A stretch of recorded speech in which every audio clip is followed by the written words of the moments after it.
bring in Reggie Miller. Reg, do you care about the Rams being in Los Angeles? Like, how important is that team to Los Angeles right now? Well, it's important just for the simple fact it seems like football is our new American pastime. So to have an NFL team here, it's a big deal. If you're asking me personally, do I care about the Rams? No, we've spoke about this before. Number one, I'm a Raiders fan first and foremost. Lester Hayes and John Madden and Ken Stabler and those Raiders teams when they were here in Los Angeles. And second, my adopted Colts. So, do I care that the Rams are here? It's great for the city. Building that nice new arena out there by the airport, where the old Forum around that area. It's nice, but obviously Jeff Fisher and that news is big here because of really everything that's been going on between Fisher and Eric Dickerson. Yeah. That's the bigger news is, obviously the firing, but the bickering that's been going back and forth with the Hall of Fame running back and Jeff Fisher probably has been, Housewives of Los Angeles-ish here between those two. But when you call a game with the Pacers, have you ever been critical of the Pacers or front office or draft picks? Sure. Oh, sure, absolutely. I've gotten calls from David Benner, and I've had conversations with my owners, but you're doing your job. I call what I see. That's all I can do. And there's other times when people claim I'm being a homer, and there's times when people are saying, how could you say that about the Pacers? My job is to call what's in front of me and what I see. You may not like it. It's my opinion, but I've got to call what I personally see. And there's been times when I've been critical, and there's been times when I've, applauded what the Pacers have done. Yeah, I was wondering about that, where people expect you to say something nice about the Pacers because you spent your whole career there. And here's Eric Dickerson. Do you pick sides there? Is Eric Dickerson, as an analyst who's covering the Rams, going to be critical of them, or should he be more of a homer in covering them? Well, he would be a homer if he's announcing Rams games only. Eric Dickerson is talking about the NFL at large, so he has to be straight down the middle and call what he sees. So I'm on team Eric Dickerson here because he's talking about the NFL in general, and the Rams stink. And everyone, see, what Eric is saying is what everyone was thinking. Where are the pitchers? He must have something on someone for this guy to keep his job for this long. And that's what people, in small circles have been saying about Jeff Fisher. Reggie, by the way, will have the Bulls at the Bucks Thursday night at 8 Eastern on TNT. Did you see Brady last night yelling at Julian Edelman on the sideline? Yes, and what's funny about that is, to me, that's just perfection and wanting to get things done right. And I think a guy that, as you mentioned earlier, very well could win another MVP, he wants things right. And the people in that locker room, Edelman, Brady, and the coaching staff and the players, they've let this go. You and I and the rest of America, we're the only ones talking about it because in the heat of the battle, it's all about winning. It's all about winning another Super Bowl. And I think Brady has earned that right because we do not know what has gone on throughout the week in preparation for that game last night versus Baltimore. Maybe Edelman on that particular call or whatever messed up. And, they went over it and over it and over it. And I think Brady's frustration probably got the best of him. But I don't take anything from that. Brady has earned that right. And to me, it's all about perfection. Well, let's say Des Bryant did that. Would we let him get away with it, or would we be critical? Did that to who? Des Bryant? No, Des Bryant. Let's say Des Bryant did that on the sidelines to one of his teammates. Let's say he yelled at Dak Prescott. Okay, but it depends on who the teammate is. Edelman and Tom Brady, they have that special relationship, and both have years in the league. Now, if Des Bryant is doing that to Ezekiel Elliott or Des Bryant, two rookies, that's a little bit different, in my opinion. But those two guys need a little bit more nurturing, as opposed to you don't have to hold the hand of Julian Edelman. But did you yell at teammates? Yes, when you're a leader of a team, you have to, but you got to know what people to yell at. You got to yell at the right people, and you got to be able to say the right things at the right time. It's not about screaming and yelling. And Brady knows he's on national television. He knows all the cameras are on him. You think he wants us talking about this? It's about getting your point across to the right person. You don't think Julian Edelman can handle tough talk from Tom Brady? Yeah, I'm sure he can. I think the it public has a on problem. What you say and who you're saying it to. I think those two guys have a special relationship, obviously receiver, quarterback, and they've been through the fire. They've won the Super Bowl together. They understand one another.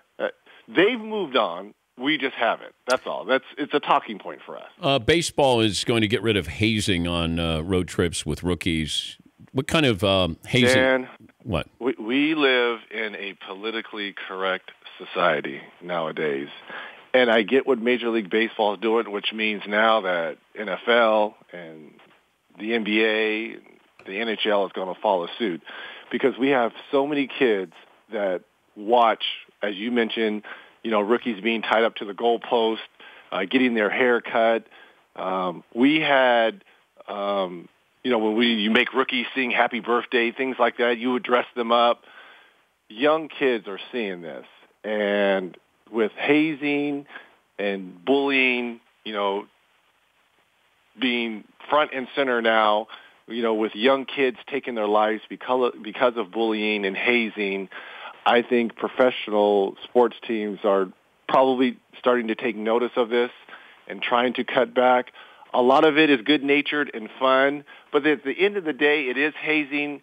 And, God, we live in such a politically correct society today. I mean, we used to – my thing as a rookie, Wayman Tisdale, Herb Williams, Chuck, they made me go out and get USA Today's, get them coffee. I had to go wash their cars. Well, that's not hazing. That's not right. That's part of your rookie thing. I don't know what hazing is. What, filling up a rookie's car full of popcorn? Is that hazing a little bit? A little bit, right? I remember going to the Spurs camp when Tim Duncan was there as a rookie, and he was carrying everybody's bags. They made him but he understood it. He was like, yes, this is what you're supposed to do. I'm a rookie. I have to earn my way into. You got to earn your stripes. Yes. And I remember, like in Detroit or Cleveland, arriving at 3 or 4 o'clock in the morning when it's 20 below as a rookie, having to go out and get those bags with the trainer and any other rookie. And I just kept saying to myself, it's 1 year, and then you're done. It's 1 year, and then you're done. Everyone has to do that. And you don't try to pile on to the rookies or new players, but it is a rite of passage. Is it right? Is it funny at times? Sure it is. Can it cross the line? I'm sure it has. Well, it almost feels like it's not a rite of passage. They're saying it's a wrong of passage. We're talking to Reggie. He's got Thursday night, the Bulls at the Bucks at 8 Eastern on TNT. Did you see Chauncey Billups said some of his teammates played better after smoking pot? Well, I wonder if that was during the game of the Malice at the Palace. I think a few of those guys were probably smoking pot that night. Well, I was in Detroit, and I was walking by. I was with John Barry. We were doing a game, and I walked by, and one of the Pistons. And you smelt the sticky icky? You're talking like actually before game? Yes. Like that soon? Yes. I thought those comments were like earlier, like, during the day. You mean like if the game is at 8, we're talking like 6:37? Yes. Like Pigpen, Charlie Brown? You sort of had that feel when you walked by one of the players. Well, that explains a lot. Because now I'm back to my original, what I originally thought. That was a goaltend by Tayshaun Prince then, because that was some of the smoke then that touched that bat. Wow. That's a goaltend. I'm back to that original. Before I was giving them a pass, but now in light of this new information that Chauncey has provided us. Yeah. By the way, Bird turned 60. Isn't that amazing? That's great. Bird's gotten old. Well, Father Time will eventually catch all of us, but it's hard to think. I remember sitting in my dorm at UCLA, and watching those great series between Boston and Magic and Bird. And Magic is my mentor. I've said this on this show before, but I patterned my game, who I wanted to be like, who I wanted to play like, after Larry Bird. So I was torn. So I love them both, and to have a chance to play against Larry early on in my career and then kind of be under his leadership when he took over as head coach, it was a thrill for me because that was, one of the players that, I really idolized and patterned my game after. Yeah, turned 60. I just saw that they sent out a highlight reel, NBC did, and it's like that was 10. A bad boy, man. Well, it was 10. People forget how good. The younger generation needs to go back in YouTube, man. Some of the stuff that kid did, man. I shouldn't say kid. That man did. It was a bad boy. But it was always, and you could get racial, go down racial lines there, like black guys saying, "Oh, Bird's not that good," and then you'd have to defend it. No, Bird can play. And then Magic came out and said, no, he can play. It was just this dividing line where people were arguing if Bird was actually overrated because he was going to get awards because he was white. I just remember that was always a topic of conversation. And what struck me is the first time I played him, and I had seen him before, obviously, he played in Magic's Midsummer Night's Magic the very first year, and I had met him once there, but to actually, lace up my tennis shoes and getting ready for jump ball and being on the court with him, when you walk up to Larry Bird, it's not like he is a small 6'9". He is a big 6'9" with long arms, and I'm looking up at him like, oh, my God, this is like Larry Legend. I'm saying this to myself underneath my breath. This is Larry Legend. Oh, my God. Keep it cool. And I remember in the Garden, they had, the game was closed and they were winning. And I'll remember this to the end of time. We were shooting a free throw, and I was at half court, and he walks back to me and leans over and says, "Keep working hard, young fella. You're going to be a good one." This is Larry Bird. I mean, he is Mr. Hoosier. He's from our state saying this to me, and I'm like, oh, my God, Larry Bird just said, "Keep working hard. You're going to be a good one." I'm sorry. There's certain people that you root for. Larry Bird is one of those guys I will always root for. Hey, safe travels to Milwaukee. Play nice, and we'll talk to you next week. Giannis Antetokounmpo. I cannot wait. Yeah. I cannot wait You've been to watch practicing. this kid up close and personal. You've been practicing that pronunciation. I've been practicing, yeah. Jay Kidd doesn't know how to pronounce it. He said, but I don't have to. He just calls him by his number or initials there. He'll just say, hey, G.A. Or Giannis, or the Greek freak. Yeah. Hey, get away with all of them. We'll talk to you next week. You're the best. I love you, Theodore. Thank you, I love you, Dennis. The Dan Patrick Show, weekday mornings on Audience.